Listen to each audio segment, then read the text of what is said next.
This is a free podcast from the BBC. For more information, you can go to our website, bbc.co.uk/radio2. Hold on. Look, hold on. We must all cling to the wreckage here. Am I supposed to be holding that? No, don't hold that. No, put that sorry. down. Put that down, it's not yours.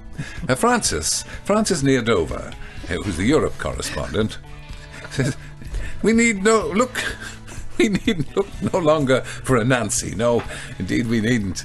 We've got one. I've come up with a new show for primetime Saturday evening entertainment. It's going to be called La La La Plinkety Plonk. Right, okay. That's Tell me more. New show hosted by John Marsh. Ooh. Because his outfits are more outlandish and foppish than Graham Norton's. Where the public choose a new Eurovision commentator. After a series of open auditions, 12 selected hopefuls have to commentate on a series of selected events, offering a blend of dry wit, whimsicality and utter bemusement. One task will involve speaking about Scottish football teams' defending skills in the style of Alan Hansen. You can do that. Another task will involve commenting on Prime Minister's questions in the style of someone who actually thinks it will do anything to get us a decent Prime Minister. The hopefuls will be judged each week by a panel comprising Ken Bruce, John Humphreys, Anne Robinson and Henry Blofeld. Excellent. Chief Judge will be yourself. Miss Bowles will act as the judging team's driver. Do you think it has legs? Who? Lynn Bowles? Yeah, definitely. You very rarely see them, don't you? Encases them in trousers, doesn't she? She's a trousered lady, yeah. Well, it's the sparkled tights, I think. Yeah, probably best covered up. Well, we wish you would. Yeah. I mean, look at you. What do you like, all spangled baubles, bangles and beads? Oh, well, I snagged them this morning. It's not fair. Oh, God. Desperate when you get a ladder. Oh. Heard the shout from my office. Cool. Are you What? still... Yeah, any nail varnish? Why don't you stick with what we always do, painting that black line on the back of our legs, fully fashioned? I trust you had a cracking weekend. You see, it wasn't without its moments, James Burton Stewart, or Chipper and Tickety-Boo for summering in England. Being that you have your old pal, the hirsute Popinjay, attending this week, I take it you're to be treated to the odd Janet and John tale. Yes, we're hoping. Yes. We're hoping once again to plumb the depths. One can only wonder what the late Mary Whitehouse would have had to say about this series. I'm glad she's not around. We wouldn't have got to first base, would we? Could I suggest you have a member of your vast staff check the Radio 2 electricity meter? This is apropos this very morn, a repeat that befell Radio 4. I was at 6 o'clock. There I am in the kitchen, Yes. cooking the full English, and the duty announcer apologised before. Was that your stomach? He's just had a huge bacon baguette as well. Well, I hope it was my stomach. Gosh, we're all hoping it was your stomach. I'm sorry about that. No, it's all right. I was talking about Radio 4. Yeah, you do well- carry on. Yeah, well, I don't think I can It has follow that- has that Oh, well, all right, effect I on will. The duty announcer apologised at 6 o'clock news. I thought, am I going out of me trolley? Loss of all broadcasts. Sorry for loss of all broadcasts earlier. Someone forgot to put the money in the meter. Heavy-handed. Never apologise. It was fine leaving me. Yes, you can keep your haute cuisine, in an early morn. The bacon baguette baguette. leaves a bit to be desired. Well, it's a nice crispy roll today. Well, thank you. Janet Marsh is writing. No, she can't. She Yeah. can't. It's not joined up, is it? No, it's typed. Ooh.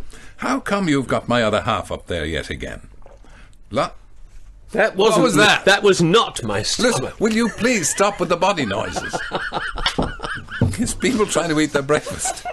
I saw how she did it. That's the trouble.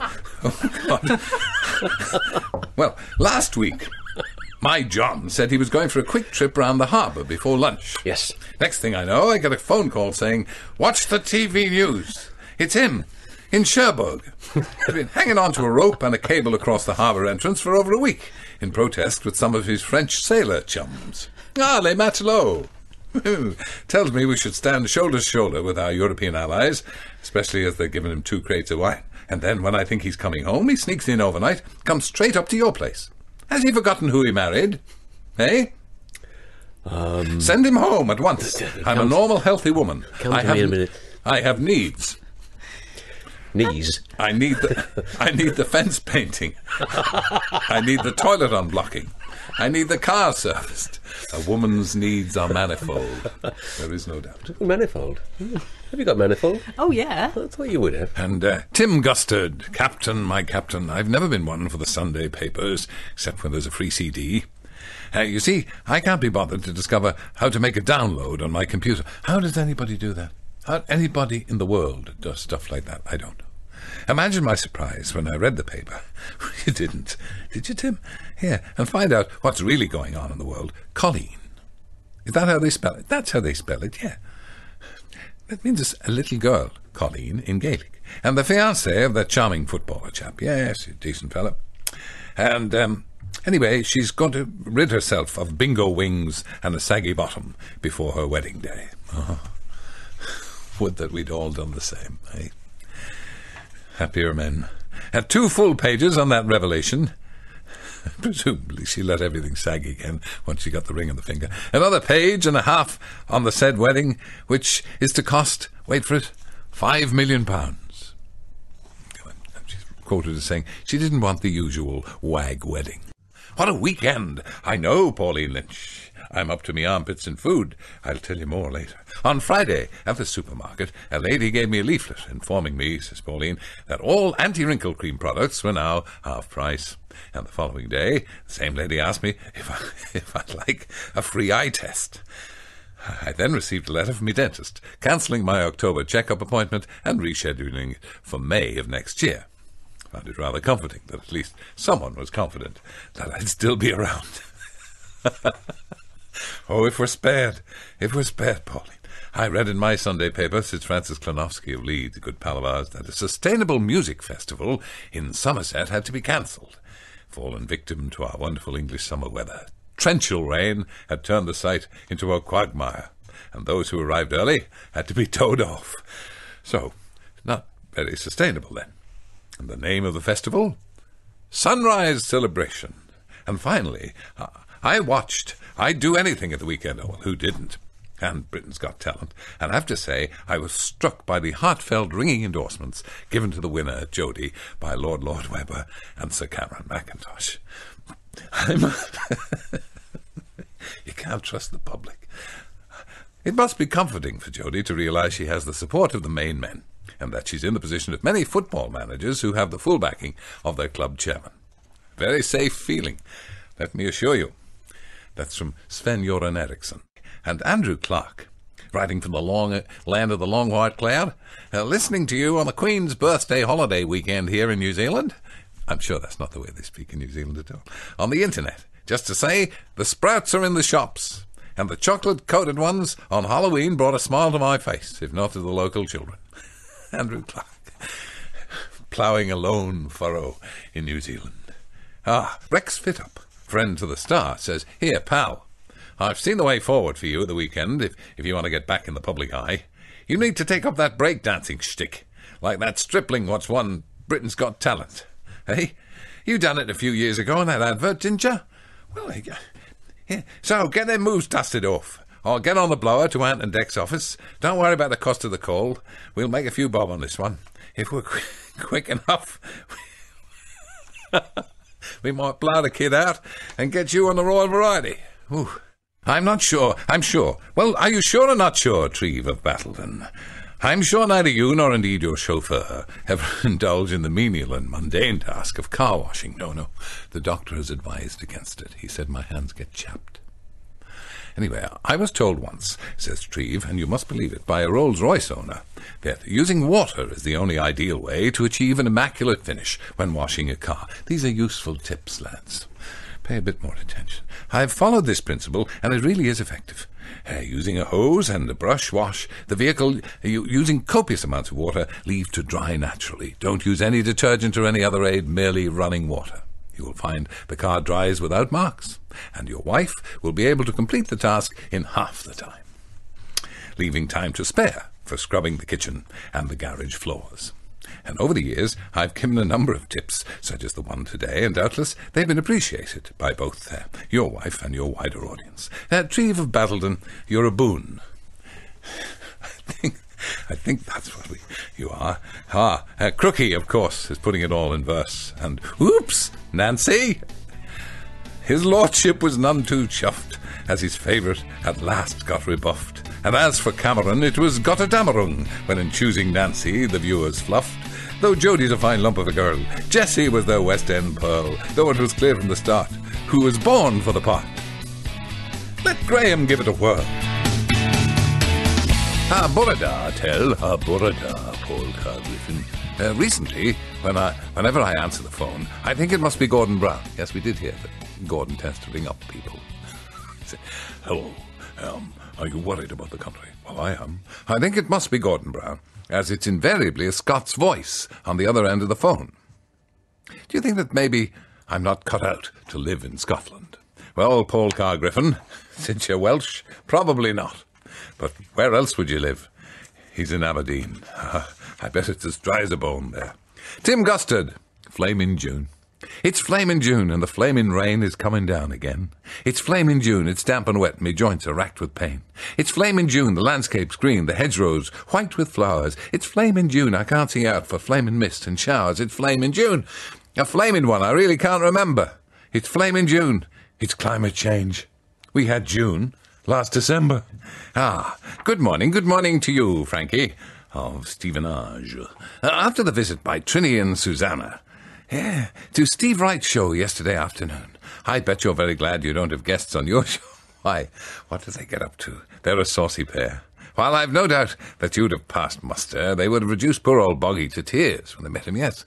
I suppose so, because of his foppish endeavours.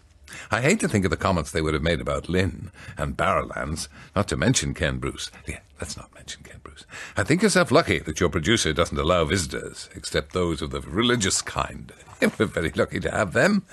Nothing ever happens on this programme. We've nothing here.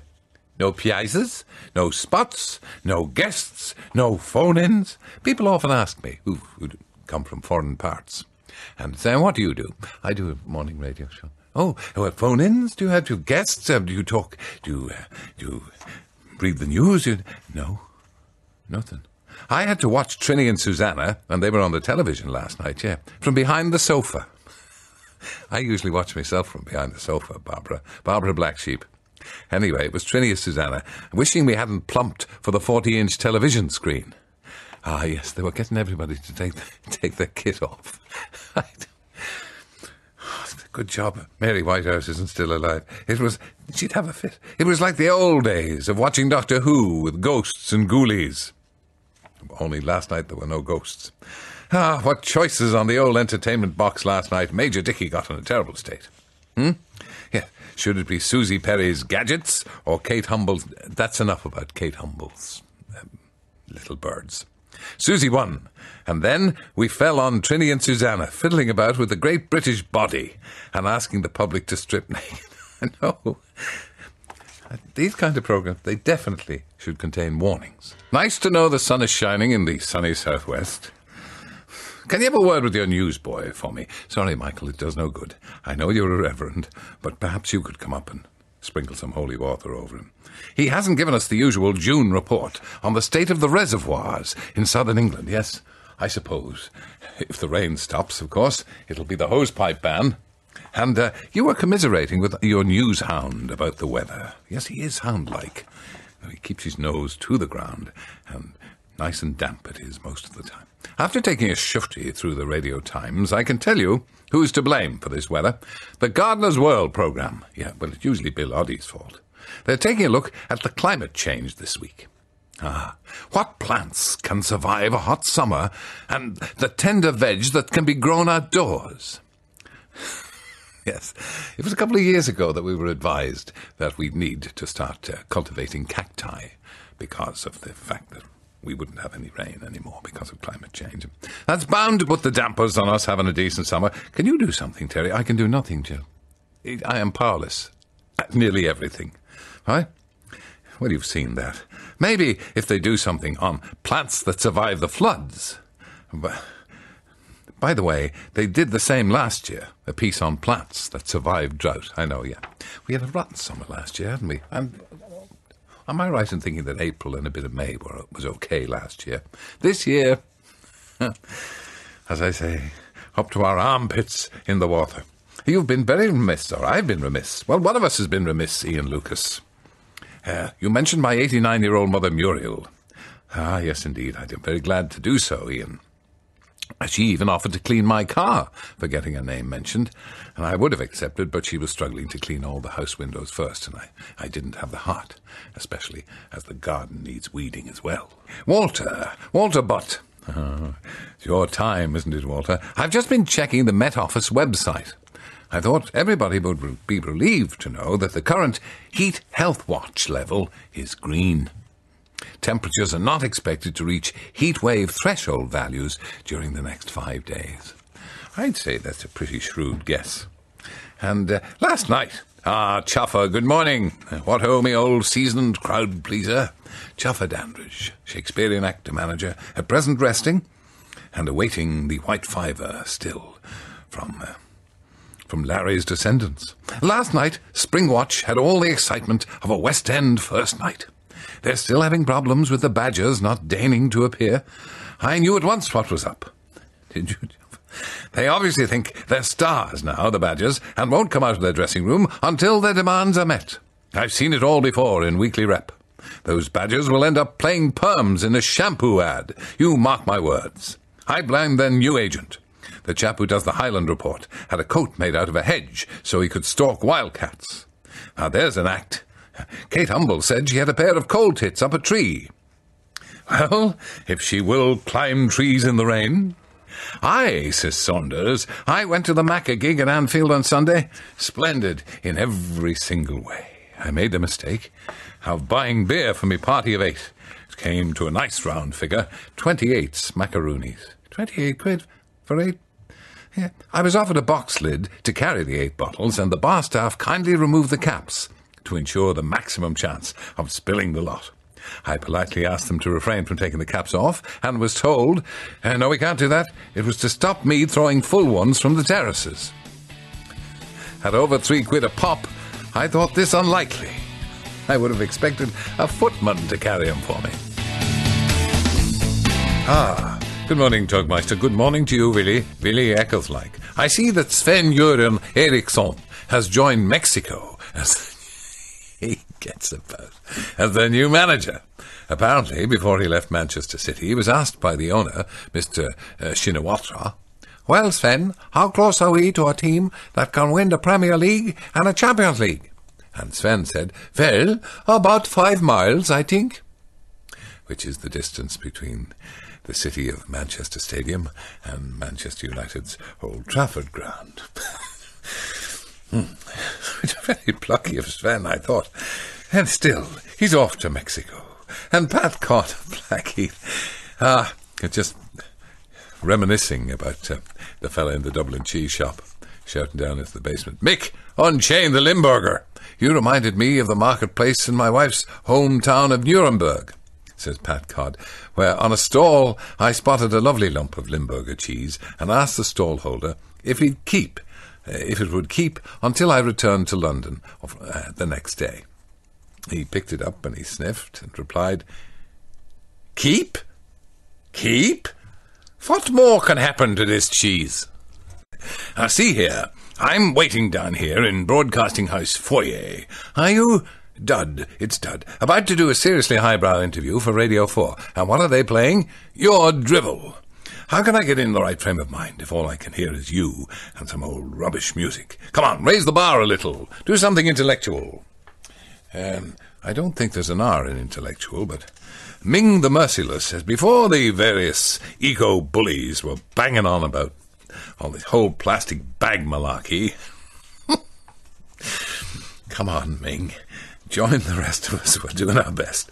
I used to recycle my shopping bags as bin liners. Quite eco-friendly, I thought. I used to send about 6 or so to landfill every week. Now we're told we should have a bag for life, or use bits of hessian, resulting in the need to purchase a pack of plastic bin liners to keep the bins in order. The result, I now send about 6 plastic bags a week to landfill, only the supermarket has the pleasure of charging me for them, instead of giving them to me for free. Now, says Ming the Merciless, is it me? It's all of us, Ming. I hear you're a bit damp after your golfing session yesterday. Ah, yes, but a good time is had by all, Wendy. I imagine. I hope there isn't too much of a miasma about you this morning. It'll play havoc with the electrics. Whatever you do, make sure you still got your wellies on. It will earth any charge you may encounter and prevent any nasty burning smells. Thank you, Wendy. A little bit of technical information never comes amiss. And Dermatological says, congratulations to Brian Habana for winning the Democratic nomination. What a talent. Fastest wing in world rugby and the next president of the United States, perhaps. Yes, a pardonable error, because they're quite alike.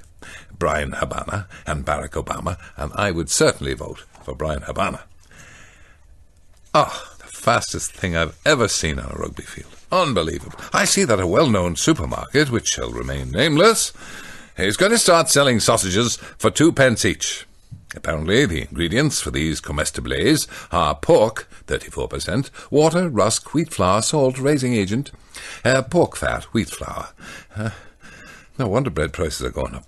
All the flour's going in the sausages. Soya protein isolate, pork rinds, salt stabilizer. The kind of things you put in a child's bike. Yeah. Preservative, spice extract, antioxidants, sage extract, and sausage casing. Of course, says Lou Smorrels, head chef at the Wobbly Weasel Cafe, Rotten Row, Baghdad. Of course, when you get to our age, it doesn't matter if you put shoe polish and chewing gum in a sausage, because it always tastes like chicken. I know you're a bit of a gourmand. You see, this has made its mark, this 2p sausage. You'll be interested in the prospect of well-known supermarkets selling that sausage for 2 pence. I lead a sheltered life here in the lee of the Becton Alps, says Reggie Straw. And I was grateful when the 1 o'clock news today was talking about the wonderful news. I went across to a correspondent. Oh, and the 1 o'clock news. These are news editors who think we're all Egypts. Talking about the wonderful news of the 2 pence sausage, and they went across to a correspondent in Leeds who was, guess where? In a supermarket. And what was he holding? A packet of sausages. They won't know what a sausage looks like, or a supermarket. We've got to have a picture for everything. Oi, lick spittle. Yes, Seamus. It's Seamus me again. Having been laid up with a touch of the old gout. Oh, go easy now on the kidneys, Seamus. And indeed the oysters. I was forced to spend the wee hours glued to the digital wireless. And the word in the street is that nice Mrs. Clinton may be asked to run as old Irish Obama. He's going to be president. She's going to run as his vice president on the dream ticket. Well, says Seamus, I must admit, and excuse me if I misspeak out of turn, but if this thing continues much longer at this high level of cheese, it won't be a dream ticket so much as a coma ticket. And what do the following have in common? Saunders of Bungay, Eurovision, Euro 2008, and the Democratic primaries. Questions. The answer: they're never off our screens and have nothing to do with us.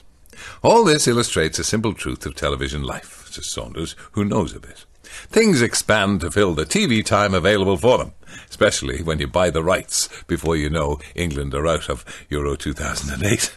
What a body blow. As an antidote to all this, I propose to make a series about my brother-in-law's kids. In the first episode, they paint the sitting room when he goes to the pub. And the paint is too yellow, so they mix gravy browning in it. And the dog licks all the paint off the walls. I've slated Rolf Harris to play my brother-in-law, and Pan's people play all the social workers. Frankly, he can't miss. I voted for Jodie on I'll Do Anything because she looks like a big strong girl. That's right, the waif like Nancy. And Jessie looks like if Bill Sykes crossed her, instead of singing As Long As He Needs Me, she'd give him a right good slapping while unleashing a torrent of Irish curses. Maybe so, Kathy Brooks. Maybe so, and maybe not. Survey time again, says Michael Estrall, who keeps an eye on things for me. This time it questions whether or not we really need 8 hours sleep. It concludes that we don't, and supports this by pointing to the fact that Mrs. Thatcher only had 5 hours sleep each night. Well, she was as mad as a box of biscuits, so it's 8 hours for me every night. Look, how dare you? How dare you pass a slur on a great Prime Minister? Michael Estrall, you try and get your 8 hours. You don't sound all that sane to me. Lollipop says, Dora Jar is going away on holiday this very day. Well, I hope I've caught her before she's taken to the roads. And her other Tog friends are hoping you can talk some sense into her. She cannot sit on the pilot's lap. Okay, if you want to be really strict.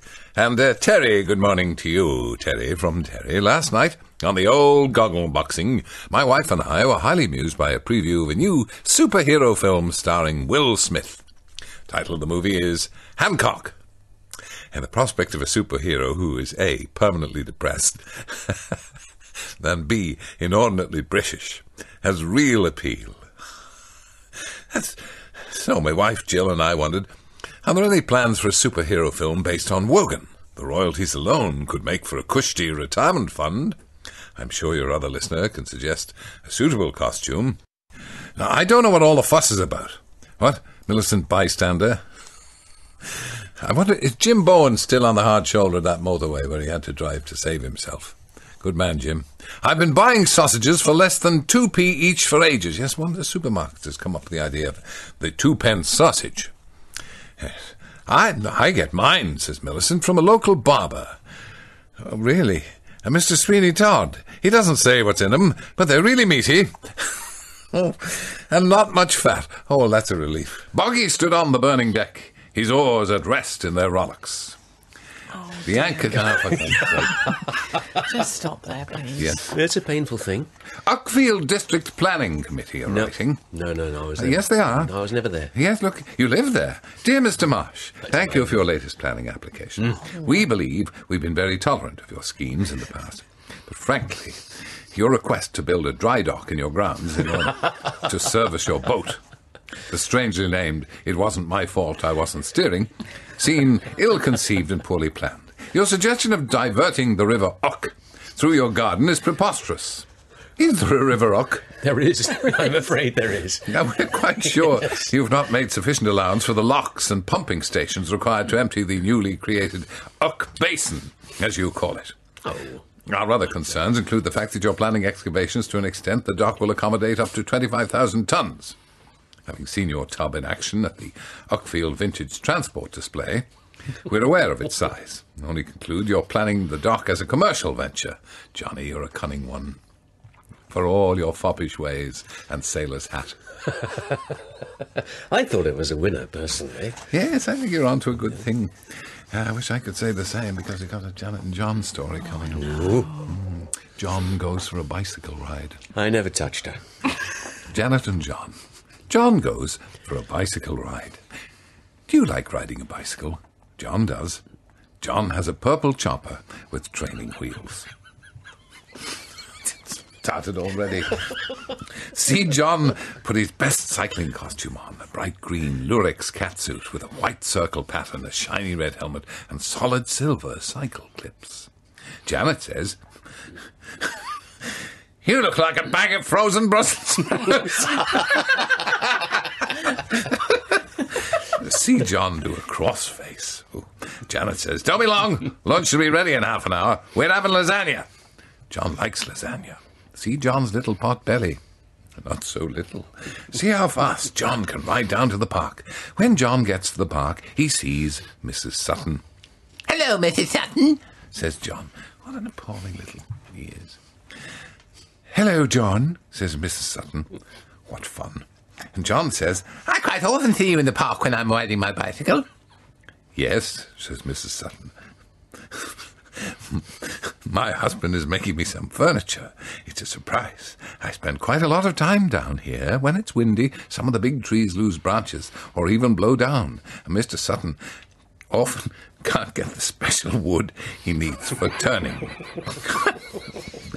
I'm keeping my eye on that Sorbus torminalis, as it nearly came down the last storm, and the wood is perfect for what he needs. It's quite a rare tree nowadays. They used to use the fruit for flavouring beer. If you get the berries when they're very ripe, they taste just like dates." Clever, Mrs. Sutton. And John asks, "Do you know what Mr. Sutton is making?" And Mrs. Sutton says, "I hope it's a tall boy for the front hall. I've wanted one for years." Oh, dear. Oh, yeah.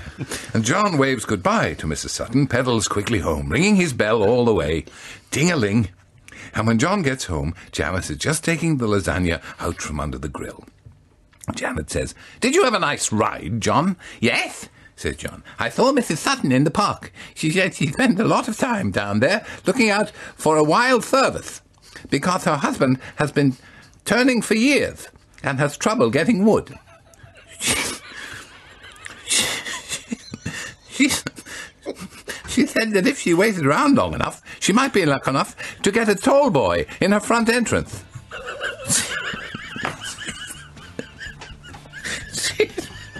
See Janet tip hot lasagna down John's tights. Hear the screams. Poor John. Today, Captain John Marsh returns to his boat. He'll board her and shout, "Weigh the anchor!" The nautical folk who view his exploits will cry to a man, "What a fop!" Simon Whittam, I had a nasty moment with the remote control last night. Oh, what?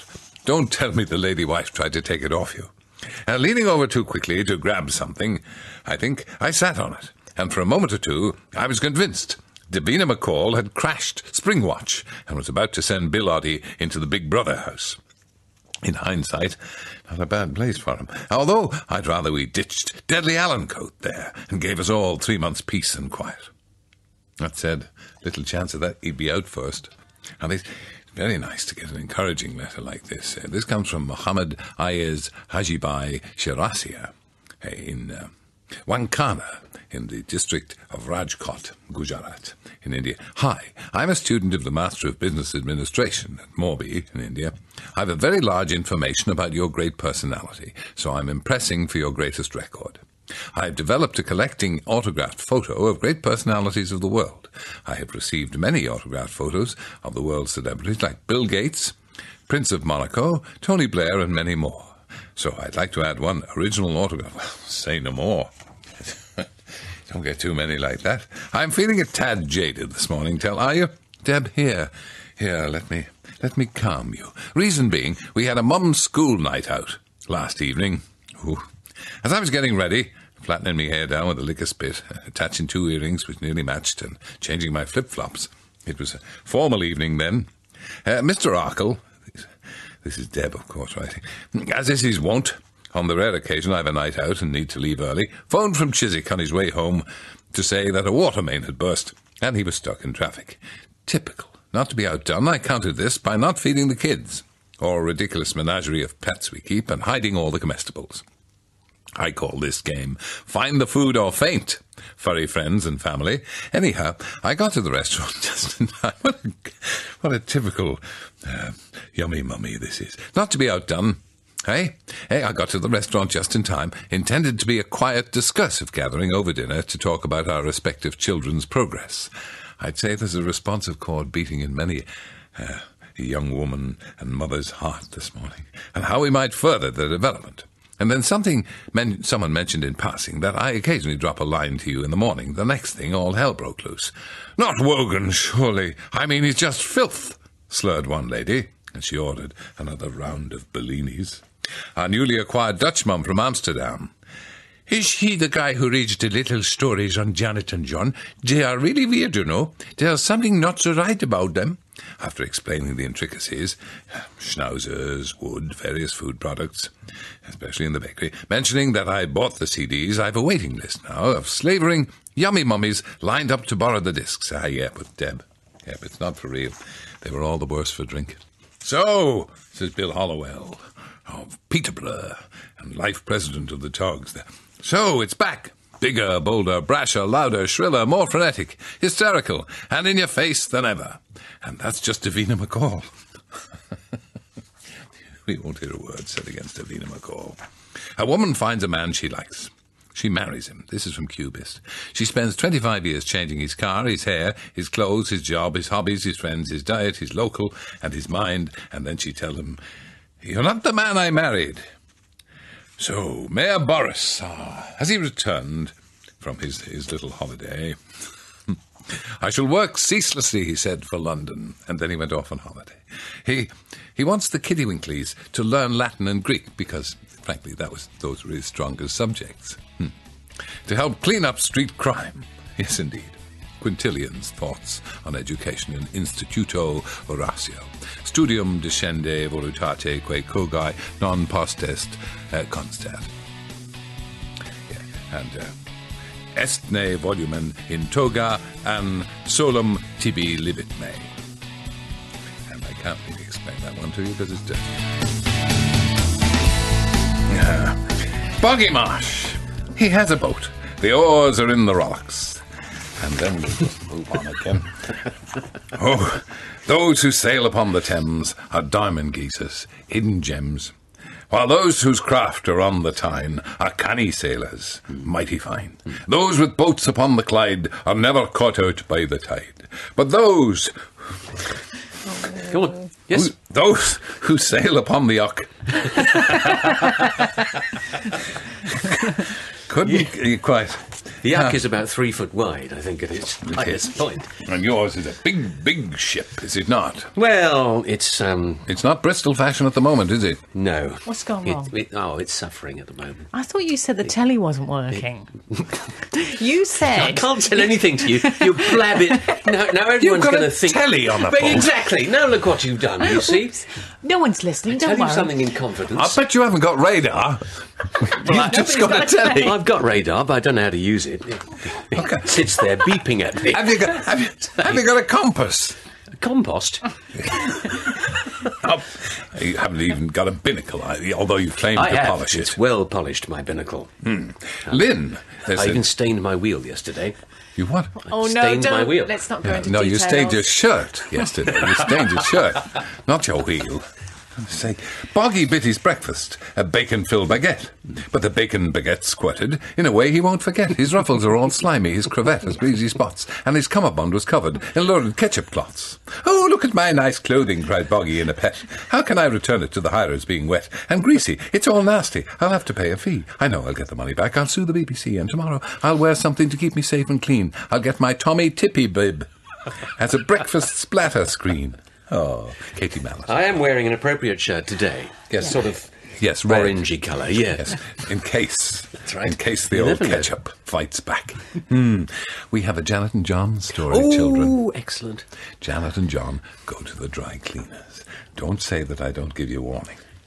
Are you dipping your sausage Yes, baguette he is. into your coffee? Have you never tried that? It's a croissant you dip into your coffee. It's not a No. sausage We baguette. southern softies, that's how we do it. Do you? Oh, yes. It's the bread. It's too for his teeth. Of course, Gotta he has soften to it. have the soft bread. Oh.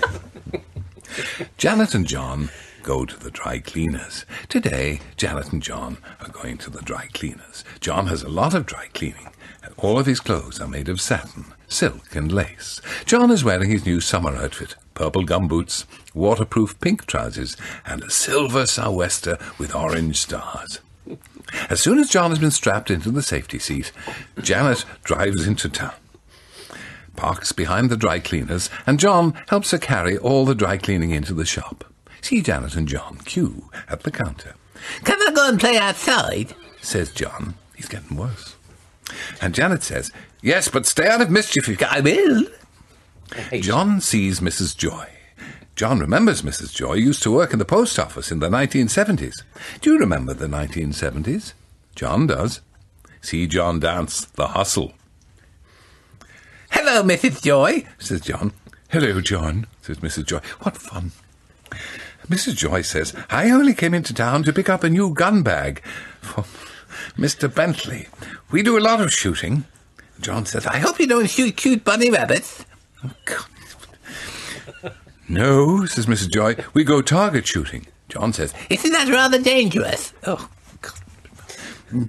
Mrs. Joy laughs and says, "No, we're well out of the way of danger. Even when we're marking the shots at the end of the range, there's a big bank of earth in front of the targets, and a ditch behind it, in which the markers sit, raise and lower the targets, and point out where the shots have hit. It's called the butts. We lower the targets and point out where the shots have hit. We usually split into 2 teams, men and ladies. The ladies don't mind taking time to mark the shots, as they don't have to wear ear protectors, which mess up their hair. If you like, you could come along to the open day at Bisley in September. I'd be happy to take you along. Yes, please, said John. John says goodbye to Mrs. Joy, skips back to the dry cleaners to meet Janet. You can see him doing it. Janet is just paying for the dry cleaning and getting some new suit covers. Did you behave, says Janet. John said, yes, I saw Mrs. Joy. She came into town to see Mr. Bentley, who has a big bag for her. Mrs. Joy was telling me all about what she gets up to out in the country at the weekend. You need a special license from the police and a half-decent weapon. They normally have a team of men and ladies, and everyone has a chance to score. She said that most of the ladies don't mind it in the butts. Yes.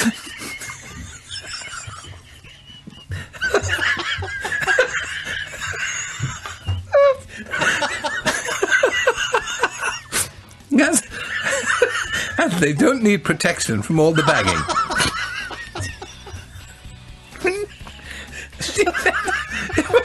If I'd like to give it a try, she'd be happy to take me out. Can you force a whole newsreader into a zip-up suit cover? Janet can. See John's face go blue through the little plastic window. Poor John. Well, it's been nice working for the BBC. Grand. We'll be here tomorrow. Wake up to Wogan! This was a podcast from BBC Radio 2. Don't forget you can also download free podcasts for Steve Wright, Russell Brand and Chris Evans. Get more information now at bbc.co.uk/Radio 2 and wake up to Wogan every weekday morning from 7:30, online, on digital and on 88 to 91 FM.